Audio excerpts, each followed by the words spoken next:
Hello, sweet friends. We're ready for the next chapter in our book. Chapter 16. Just to refresh your memory, Apple Blossom has fallen down the chimney and landed in the house. Antonio and Amlet are upstairs, and she sees the dog in his cage, and he wakes up and he starts barking like crazy. And then the lights come on, and that is even scarier. So we'll see what happens. Up on the roof, Antonio and Amlet are frantic. Something is going on in the house below. Little Apple Blossom must have survived the fall because there is a lot of commotion now. They hear the dog barking, and part of the roof has lit up.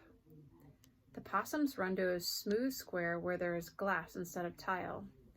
They stare down through this window on the roof. They can see people walk by right underneath them. And they can also see Apple Blossom.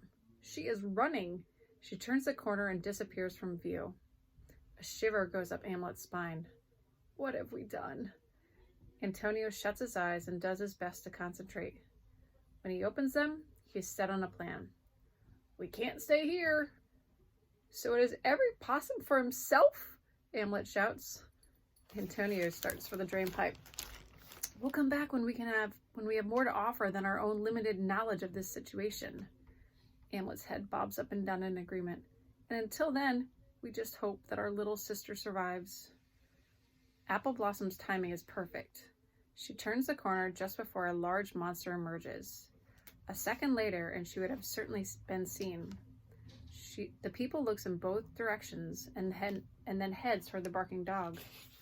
What's going on? The people says. What's wrong with you, Columbo? One thing is very obvious. The dog named Columbo wants out of his trap.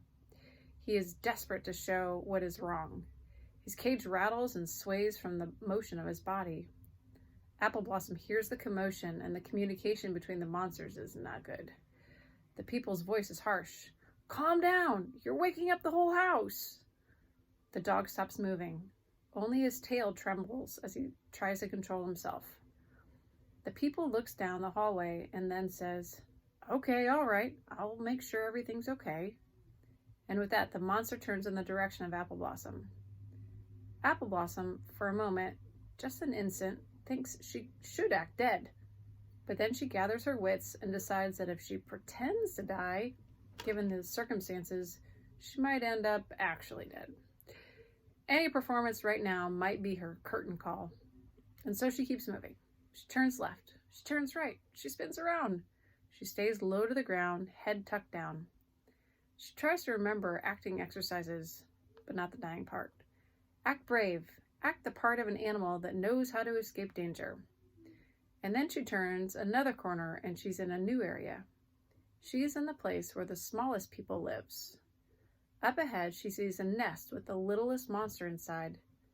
Next to the nest is a pile of furry animals. Their eyes are open wide, but they don't move. She knows right away these are not real animals. They have no smell. They are fake. They are stuffed cloth.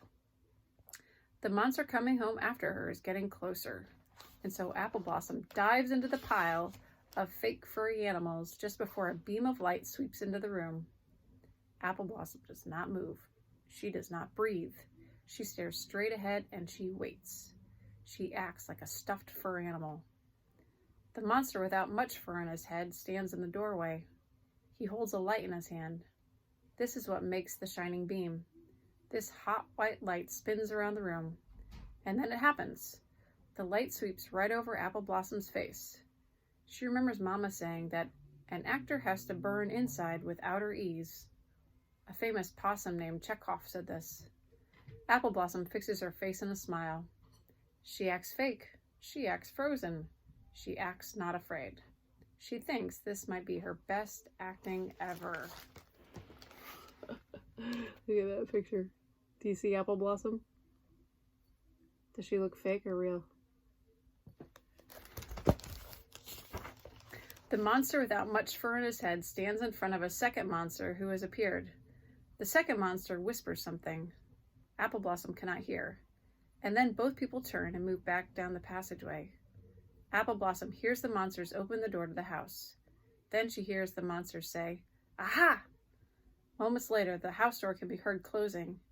Apple Blossom hears the biggest monster say, "Good boy, Columbo. You heard possums up on the roof. That's what it was, right, boy? I saw them just now." There's something about the tone of the monster's voice that makes the dog get all wiggly. Apple Blossom can hear his tail thrashing against his cage. The monster continues speaking. "Well, you get a treat for that. I just saw 2 of the nasty critters." The word treat makes the beast go crazy. The word nasty makes Apple Blossom's heart sink. Apple Blossom can hear the monster opening something in the hoarding area, and then the dog known as Columbo snaps his jaws. She can make out the beast chewing. Then the people issues a command. "Go back to sleep, Columbo. We'll call an exterminator tomorrow." The word hangs in the air. Exterminator. What is an exterminator? Apple Blossom thinks it through. The monster has seen Antonio Namlet, but they must be safe because he came right back inside. Besides, his teeth are no good for tracking. She has seen the teeth of the people. They have no points. They're flat and square, and not the teeth for doing anything productive. The teeth, like their absence of tails, is another thing that must make people so unhappy. In the distance, she hears the dog named Columbo smack his lips and make a whining sound. He wants more treat. The treat seems to be all that he's thinking about now. She can tell that he has forgotten she's in the house because she hears the beast settle back down into his cage. He's going back to sleep. Apple Blossom breathes in and breathes out and congratulates herself. She wishes she could tell her brothers and sisters, and most of all, Mama Possum, how she just made it past a dog and people. Her heart is pounding so hard that she can feel it in her toes, but she is certainly more tired than she can remember ever being. There is no choice in the matter. She has to fall asleep. But should she hide? Apple Blossom unties a hat that is on some kind of large pretend people and places it on her own head. Maybe it will make her look as if she belongs. She's surprised by how comfortable the hat is. There is a fake bear wearing a blue garment, and she pulls it off and slips it on. Her own arms fit right through the sleeves, and she is able to close all of the buttons but one. She sees that another of these fake furry creatures has black covers on its feet. She grabs one and pulls, and the funny object comes right off. It doesn't take long before she has her own toes inside both the foot covers. Her transformation is now complete.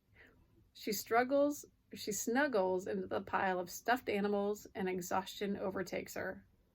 Moments later, she is sound asleep. Can you picture Apple Blossom wearing what she's wearing right now from the stuffed animals? She has a hat and some pants, a blue garment, who knows what that is, shirt or pants, and now boots. Can you picture what that looks like? So funny. I wonder if the people will wake up and notice her there. Until next time, friends.